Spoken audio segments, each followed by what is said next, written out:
Hey guys, Scott here again with a new beer video.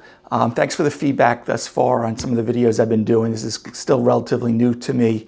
Trying to try to keep these videos very casual.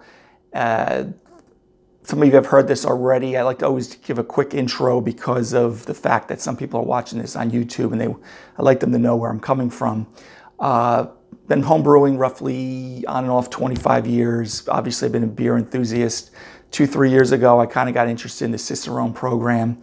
Those of you not familiar with what a Cicerone is think of a sommelier, but for beer.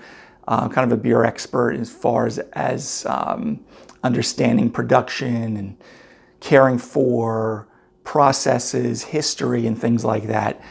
Studied for that for quite a while. Took the written test last year. Got a 94, which I was really pleased with. Couldn't take this tasting right away due to COVID and scheduling. The Cicerone program didn't have a tasting test that I could get to because you have to be there in person for all flavor testing and tasting and style discrimination and things like that. And then I ran into some obstacles some of you guys know about that I haven't been able to take the tasting portion. I think if I took it today, I'd probably pass. But I always like to try to be a little bit better than that.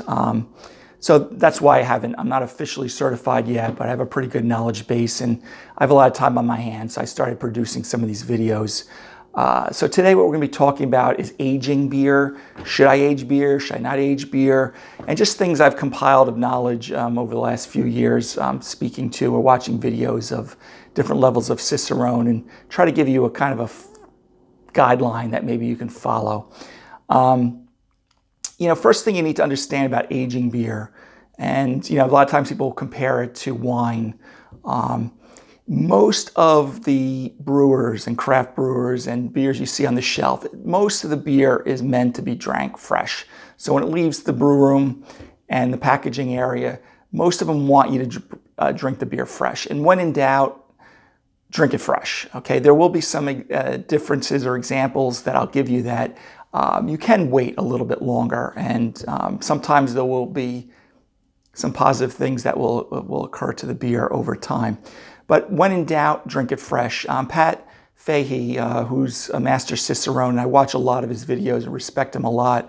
And through his videos, he'll tell you stories about how he had all these beers in his cellar, I guess. And through the videos, he'll talk about how he was very disappointed in some of the beers that he was drinking with his partner, that he just let him go too long.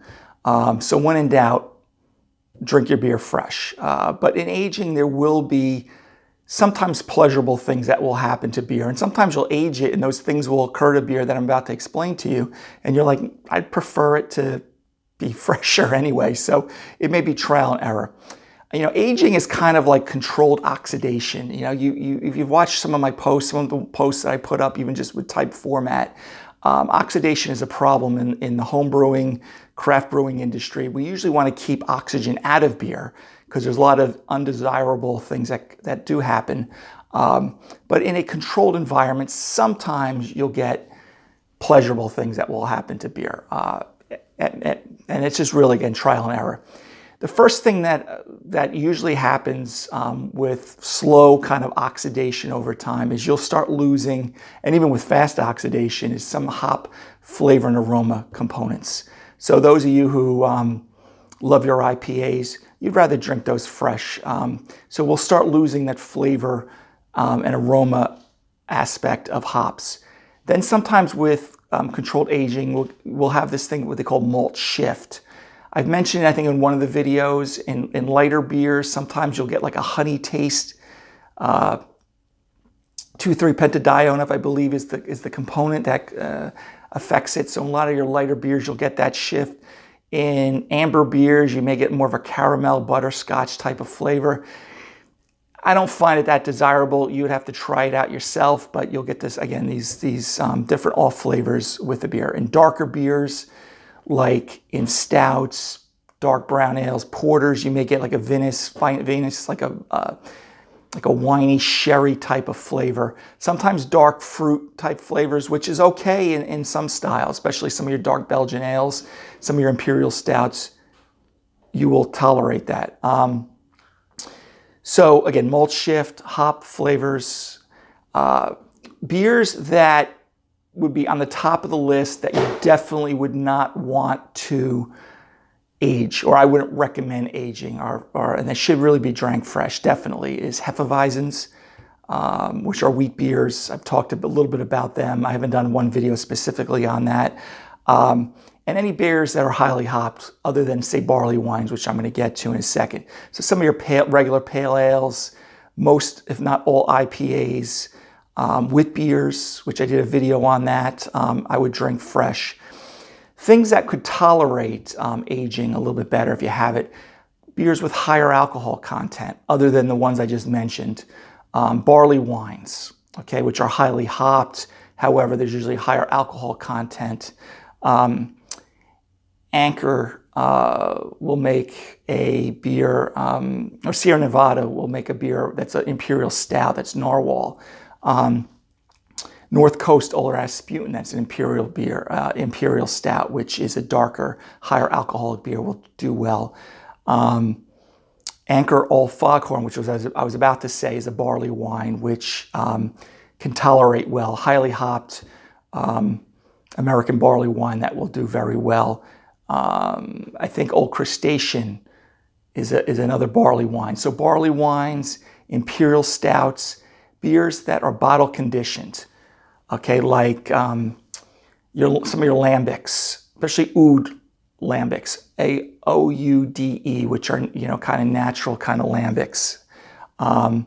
Flanders red beers, Eau Bruns, okay, these are different type of Belgian beers. Now, what's bottle conditioned? Okay, many of you are familiar with forced carbonated beers. Okay, they're in the brew house. They force carbon dioxide into the beer that gives you the carbonation. What they'll do is they'll add sometimes priming sugar, sometimes not, and they'll bottle the beer, have a cork cap. The yeast will eat what's remaining sugars are left, hit the cap. CO2 goes back into solution, causes how we carbonate the beer. And a lot of home brewers do it this way. When there's yeast in there, sometimes with age, it will actually produce some positive flavor components that will be good for the beer.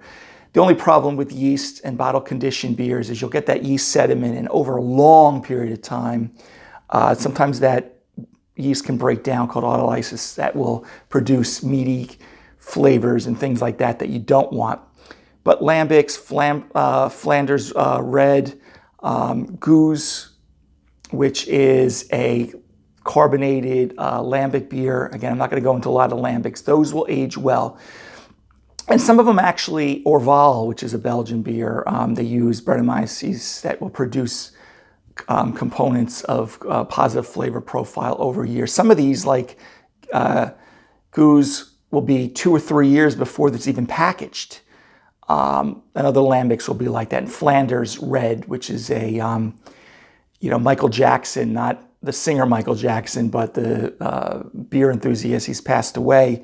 He talks about Belgian beers, the Burgundies of Belgium, which is like the closest thing to wine with beer. Those do well with age, okay? Some of them can last 5, 10 years. It doesn't mean you're going to enjoy the flavors at that point, but those beers you would consider.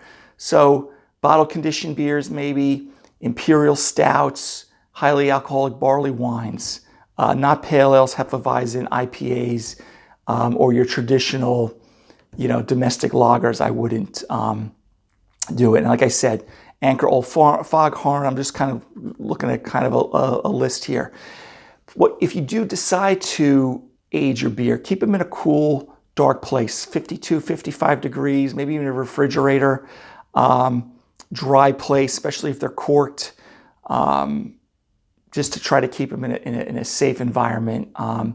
Then what you may want to consider, which I haven't done recently, but I did several years ago, is get a barley wine, get a 6-pack, get a imperial stout, drink one now, take some notes on it, wait a year, drink another one, and then you can maybe 5 years from now drink another, okay? But when in doubt, just drink the beer, enjoy the beer as you can. So before you risk doing what happened to some of these other cicerones and people that cellar their beer, and they're really disappointed in the style. So again, you could age your beer. When in doubt, drink it young. That's really where the intent is on most brewers. If it's bottle conditioned, consider it maybe. Highly alcohol, darker beers tend to do a little bit better. Later beers do worse, and a lot of your IPA. So even though you may have that 9% IPA sitting at home, don't age it. Keep it cool, protect it, and drink it sooner than later. Like I said, Orval, things like that, some Belgian beers. So again, hopefully they find that valuable if you got beers laying around, but be honest with you, in most cases, drink it fresh, and then in those rare instances, maybe you can start storing it. Okay, so hopefully you guys found that valuable. Till next time, didn't have anyone to taste here today, but I will start, continuing to do some videos about certain beer styles. All right, have a great day, guys. Take care.